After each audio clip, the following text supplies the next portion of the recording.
While guthix sleeps is here, and with that we get the brand new Tormented Demons and 4 new weapons that are for sure gonna shake up the old school RuneScape meta. I have a lot to say about this update, so let's not waste any more time and jump right in. And there it is, While guthix sleeps completed. It took me about 2 hours in total. The reward was basically just experience, but it unlocks Tormented Demons, and that's the only thing I care about. The very first thing I did is this. Since Tormented Demons go under the Greater Demon category for Slayer task, I needed to unlock the extension upgrade, and with that I get up to 250 Greater Demons per task, which is honestly very nice. After that I spent some points and I also got the task I was looking for. This time it was 244 Greater Demons, which should be a good number to start with. Also, side note, few days prior I did like multiple Slayer tasks in Catacombs just to get the 30 Ancient Shards, because that's one of the requirements to unlock new emberlight weapon. In total this gave me like 1.1 million Slayer experience, and it was quite a heavy grind. But once you have the shards, it unlocks the weapon forever and you don't need to use charges anymore.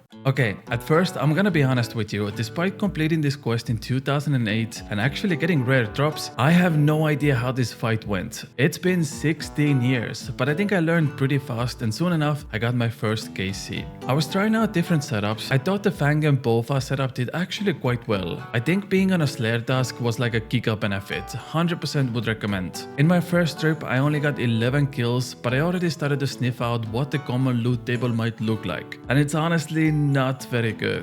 I had a hunch in my butt that they might go with the God Wars route, where the common drops barely pay for your supplies and you rely on the unique drop table, and that is pretty much what happened as well. The good thing is, Jagex did listen to the feedback in the first few days, and they are considering buffing the normal loot table as well. So we'll have to see what that brings. Next trip I wanted to see how the sight works, and I think even including the Demon Bane weapons, sight and Twisted Bow are best in slot here, which honestly is shocking. Who would have guessed that 1.6 billion GP weapons are good? Oh, and I want to show you this. I hated this so much. I don't know if this happened to other players as well, but the area is a single zone, but somehow multiple demons can tag team you like some freaky adult film. So I was chilling, killing my own demon, and suddenly a second demon just randomly starts attacking me. I get DDS spec 2527 and I just die. It is so annoying. I don't know why that is. Also, it happened to another guy as well. I'm trying to attack this demon, I'm trying to click on it as hard as I can, and it just goes over to another guy. Nobody's attacking this demon, so there's no PJ timer, but I just can't tag it in. I'm trying my best to save this guy, but yeah, nope, you are dead. Or look at this, the demon spawns, I try to click on it, but somehow I can't attack it. Instead, the demon just starts walking towards the other guy, who by the way is behind the corner, and I can't do anything about it. Classic old school RuneScape. Despite that, my second trip with sight was actually quite successful, but I wanted to try out more weapons, so it was finally time to upgrade my Arclight to Emberlight. I was hoping to get it as a drop, but I just didn't. So I just bought the Synapse for like 44 million GP.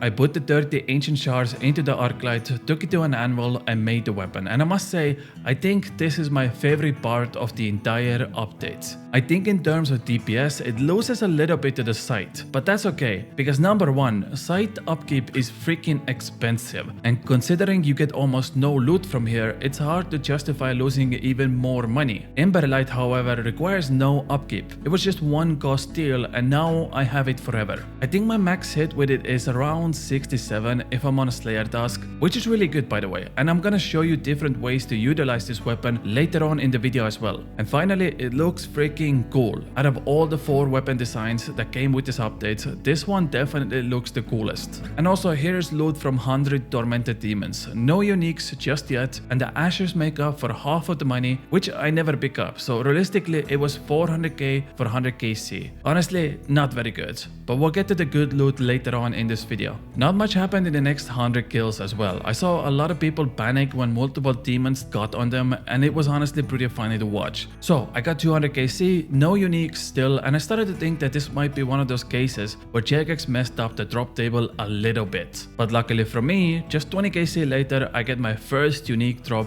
and it's the Bone Claw. Okay, now you need 2 of these to make Bone Claws. Why did Jagex turn 1 drop into 2? I don't know. I honestly don't know a lot of things they're doing these days. I'm trying to have a reasonable thought process, but I just couldn't figure it out. Imagine if in Chambers of Xeric you get one dragon claw and then you had to get another one to attach them together. It makes no sense. Anyways, I did go sell it immediately. I didn't know what the price could have been, so I just dumped it in and I got 15 million GP for it, which was honestly very nice. And that also concluded my first Slayer task as well, which gave me roughly 300k Slayer experience. But I wasn't done here. We're just halfway through and I wanted to see more loot. And would you look at that, just 10k C later I get another bone claw. I guess if I was an Iron Man, I did just complete the bone claws grind with 250k C. Few days later, the drop table did come out and it said that a single claw is 1 in 650 drop.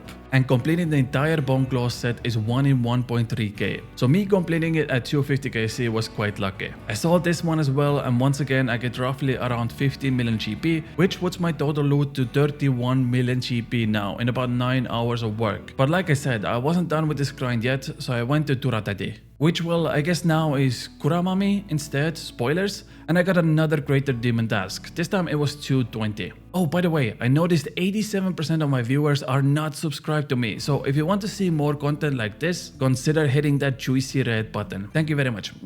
Next up, it was time for another upgrade. I didn't want to waste my BOFA charges anymore, and I wanted to try out the new ranged demon by weapon called Schorching Bow. It cost me another 45 million GP to buy the synapse, so I guess all my profit just disappeared, but I got the weapon, which is nice. Now, what can I say about Schorching Bow? Well, it's really good.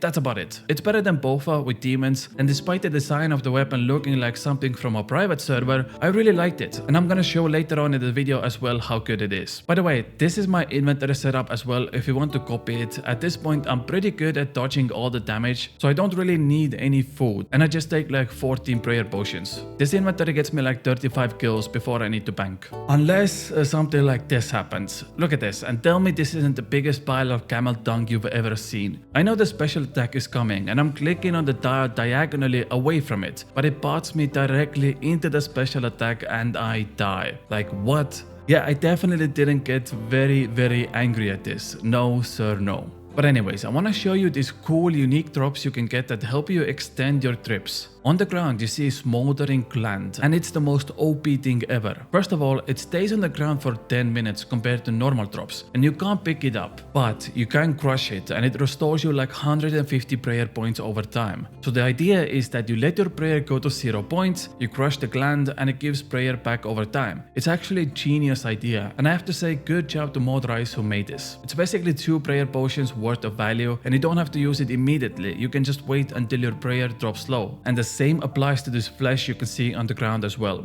You can't pick it up, but you can eat from it, and every time you do, you heal like 17 hit points. Also, there is this item called Smoldering Heart, which acts basically as like a mini overload for a few minutes, and it's really cool to see these unique drops as it helps you prolong the trips. Anyways, I'm not gonna lie, I did another 250 kills, I died to some BS mechanics as usual, and at the end I got nothing. This was my 500 kill, and in conclusion, I would say this update definitely needs polishing. But the good news is, Jagex is fully aware of everything I showcased in this video, and they likely will change most of it by next month. And once everything is done and dusted, I will give this update a solid 7 out of 10. But it's mostly just for the weapons I'm about to show you because they are really good. I tested Demon Bone weapons in multiple places, starting with Cerberus. And I know I already humbly said this weapon is the best thing that's ever been created because it is, and I really like it. Just to put into perspective, I managed to kill Cerberus even before the souls would spawn, and I didn't even stall the kill at 400 hit points like you're supposed to. The DPS was just too good. Again, I think the sight is still slightly better than emberlight, but it has no cost. I think what makes it really good is the accuracy bonus you get. Even if my max hit is 67, I just hit so often and barely see any zeros at all. And the same thing can be applied to all demons. I absolutely melted through Abyssal Sire, and there were occasions where I genuinely used like 7 to 8 attacks on Abyssal Sire before it died. I didn't even need to use special attack because it just hits so well and it has such good accuracy. Oh, and also FYI, I think the Schorching Bow is now best in slot for the vents as well. During my entire trip, there wasn't a single occasion where I didn't one-shot the vents. It has 30% accuracy and damage boost against demons, and the abyssal vents do count as demons. So this likely is going to be a very valuable option here. Other than that, you can really just use these weapons during any Slayer task, and it doesn't even have to be a Slayer task, but something like this is really chill. I deal tons of damage, it's not very intensive but still good experience, and I don't have to worry about charges anymore. Like even at abyssal demons, I think using Venator bow is still faster, but if you're an Iron Man or you just want to relax while draining Slayer, this is actually pretty chill. Next up is the Bone Claws. Now the only place I really was interested to try this out was Tombs of a Masket, because they genuinely work really well on every single boss in the raids. I genuinely think Jagex are gonna nerf this weapon very soon. Many have said that they are actually better than Dragon Claws in some cases. The reason they're so freaking good is because they only use 30% special attack, which means you can spec 3 times instead of 2. So you get cases like this where I take Geoffrey's health from 100% to 30% in just 3 specs.